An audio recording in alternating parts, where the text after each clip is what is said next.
નવસારી પોલીસે મૂળ રાજકોટના એવા પિયુષ વિનોદરાય પારેખ નામના શખ્સની ગોવાથી ધરપકડ કરી છે।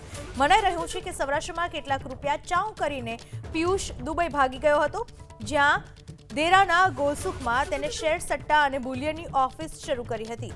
આ દરમિયાન તેના સંપર્કમાં આવેલા ફરિયાદી પાસે 42 લાખ રૂપિયાનું રોકાણ કરાવી છેતરપિંડી કરી। નવસારીના ફરિયાદીએ વર્ષ 2023માં નોંધાવેલી ફરિયાદના આધારે અગાઉ 4 લોકોની ધરપકડ થઈ હતી અને તેમની પૂછપરછમાં પિયુષનું નામ ખુલ્યું હતું। પિયુષ નામનો આ શ્રી 420 ગોવામાં આવ્યાની જાણકારી મળતા જ નવસારી પોલીસ સતર્ક બની અને તેની ધરપકડ કરી। પોલીસે આરોપીના 3 દિવસના રિમાન્ડ પણ મેળવ્યા છે। આ વિશે વધુ માહિતી આપવા નવસારીથી જોડાઈ ચૂક્યા છે ફોન લાઈન પર અમારા સંવાદદાતા। આ શખ્સને પકડવામાં કઈ રીતે સફળતા હાથ લાગી છે અને કેટલા લોકો સાથે કેટલાનું ફ્રોડ કર્યું છે આ શખ્સે? જી, નવસારીમાં 2023માં સાયબર ફ્રોડની એક ફરિયાદ નોંધાઈ હતી, જેમાં 42 લાખ રૂપિયાથી વધુની ફ્રોડ થયાની માહિતી અત્યારે મળી રહી છે, જેમાં પિયુષ પારેખ નું નામ ખુલ્યું હતું।